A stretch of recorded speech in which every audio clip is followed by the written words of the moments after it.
Matapos mapatunayang nagkasala dahil sa katiwalian, hinatulan na si dating Quezon City Mayor Herbert Bautista ng pagkakakulong. Narito ang detalye. The Philippine Showbiz List presents detalye sa hatol na pagkakakulong kay Herbert Bautista.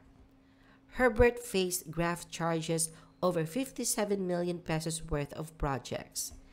Matatandaan na 2023 na nag-file ang Office of the Ombudsman sa Sandigan Bayan ng dalawang kaso ng graft laban kay Herbert at sa dating city administrator na si Aldrin Cunha, kaugnay ng mga di umano'y anomalous na proyekto na ipina-award noong 2019 na nagkakahalaga ng kabuuang 57.45 million pesos. Inakusahan ng ombudsman ang dalawang dating opisyal na pinaboran ang mga kontratista na Signet Energy and Power Asia Inc. at Geodata Solutions Inc. sa kabila ng hindi pagsunod sa mga kinakailangang dokumento at mga pamamaraan na lumalabag sa Section 3E ng Republic Act No. 3019 o ang Anti-Graft and Corrupt Practices Act.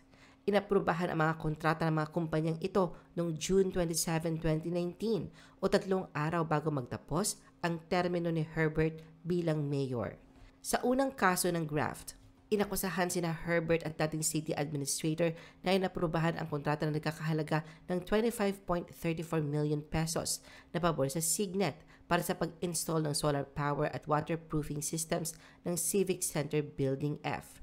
Natanggap ng Signet ang bayad para sa proyekto kahit hindi ito karapat-dapat ayon sa ombudsman dahil hindi nila ipinag-apply at hindi nakakuha ng net metering system mula sa Meralco na isang mandatory na kinakailangan ayon sa mga kondisyon ng kontrata at kasunduan sa supply at delivery.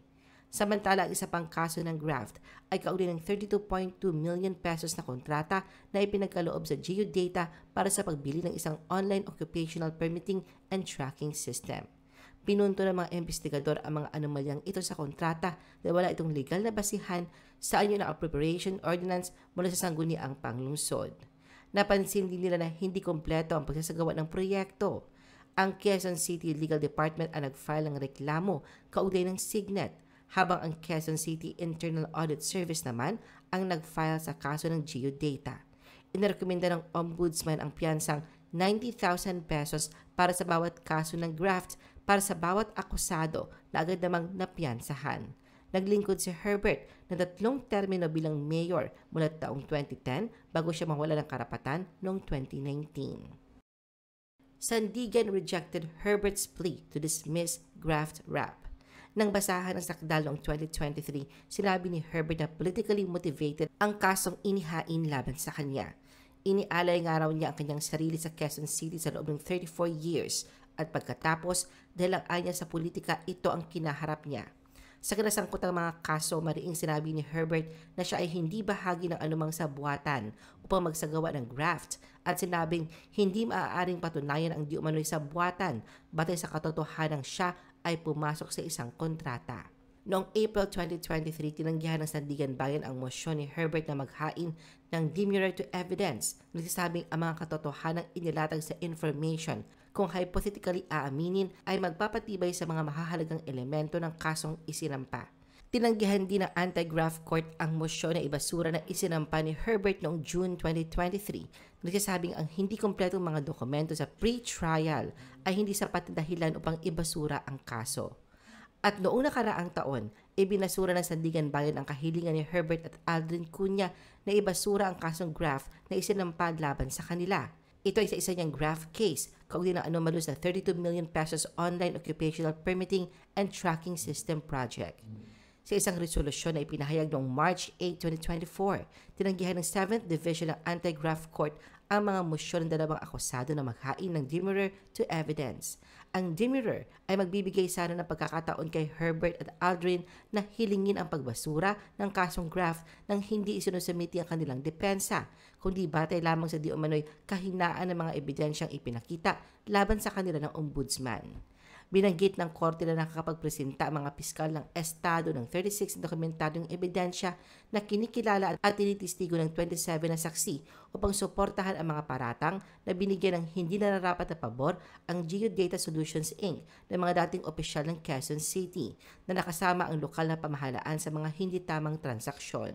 Sinabi ng 7th Division na ang mga argumento na itinanggi ni Herbert at Aldrin Cunha sa kanilang mga mosyon ay mga usapin ng depensa na mas angkop pagtuunan ng pansin pagkatapos ng isang buong paglilitis batay sa merito ng kaso. Herbert guilty of graft in 32 million pesos deal. Matapos ng ilang taong paglilitis, lumabas na ang desisyon sa isang graft case laban kay Herbert. Hinatulan na siya ng Sandigan Bayan na guilty kasama ang dating city administrator si Aldrin Cunha sa kasong katiwalian. Ito ay dahil sa inaprubahan nila ang buong bayad na 32,107,912 pesos and 50 centavos sa Geodata Solutions Inc. na kahit hindi nito na ipagkaloob ang gumaganang online occupational permitting and tracking system. Nagpatotoo ang mga opisyal ng Business Permits and Licensing Department ng pamahalaang lungsod na tinanggap nila ang proyekto noong June 2019, ngunit hindi ito nagamit upang magpatupad ng paperless transactions sa City Hall. Sa 148-page decision na inilabas nitong Lunes, January 20, 2025, natagpuan ng 7th Division ng Anti-Graft Court na nagkasala sina Herbert at Aldrin Cunha ng paglabag sa Republic Act 3019. Sinentensyahan ng 6 na taon at 1 buwan hanggang 10 taon na pagkakakulong ang dalawa. Bukod pa rito, kasama sa hatol ang perpetual disqualification from holding public office. Ibig sabihin nito, hindi na maaaring tumakbo o humawak ng anumang posisyon sa gobyerno sila Herbert at Aldrin. Sa kabila nito, hindi naman inatasan ng Sandigan Bayan sina Herbert at Aldrin na magbayad ng multa dahil ang halagang sangkot na 32 million pesos na pondo ng publiko ay tinanggap ng pribadong kumpanya na hindi kasama sa kaso. Ang 5th Division ng Anti-Graft Court ay bumoto ng 2-1 upang kundinahin ang mga dating opisyal.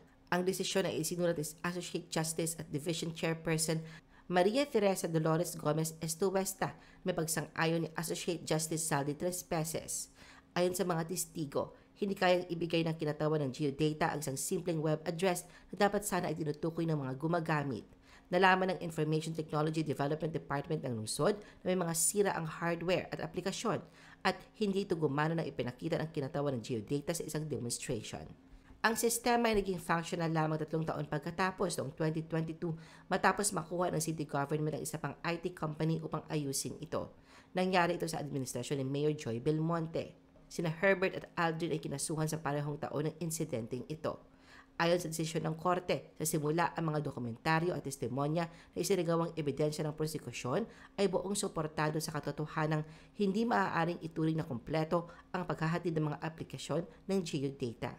Gayunpaman, nagbigay ng dissenting opinion si Associate Justice Georgina Hidalgo. Nagsasabing walang sapat na ebidensya na ang mga akusado ay nagkaroon ng masamang layunin o kapabayaan. Binanggit din sa ruling ang pagmamadali sa pag-aproba ng bayad sa Geodata 2 araw bago magtapos ang termino ng mga akusado ay nagpapakita ng corrupt intent, hindi tapat na layunin o hindi ethical na interes upang matiyak na matanggap ng Geodata ang bayad. Pinaramahan ni dating Mayor Herbert Bautista ang disbursement voucher para sa buong bayad sa Geodata noong June 28, 2019. Si Aldrin Cunha ang final signatory bago ilabas ang cheque sa Geodata.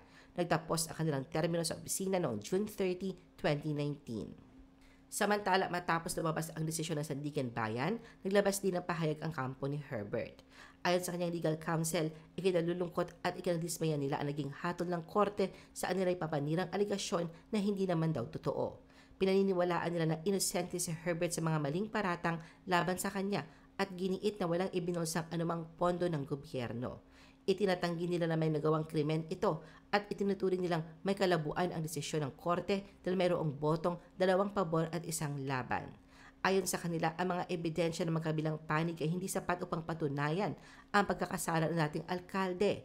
Itinatag sa paglilitis na ang proyekto ay maaayos na naihatid at tinanggap ng pamahalaang lungsod ng Quezon, kaya't wasto ang pagbabayad sa supplier. Ipinunto rin nila na ang administrasyong pumalad kay Herbert ay nagbayad sa supplier. Dagdag pa nila, hindi kailanman nakinabang si Herbert mula sa proyekto at walang kahit isang sentimo ang napunta sa kanya. Pinayuhan nila na walang pinsala o kapahamakan ang dulot ng proyekto at nagamit ito ng mga mamamayan ng Quezon City. Sa kabila nito, nagbabatid ang kampo ni Herbert ng pasasalamat sa isang hukom ng Sandigan Bayan na tumutol at tiningnan ang mga detalye ng kaso sa isang makatarungan at objektibong paraan. Tinutukoy nila na magpapatuloy ang kanilang laban at magsusumiti sila ng mosyon para sa reconsideration ng desisyon.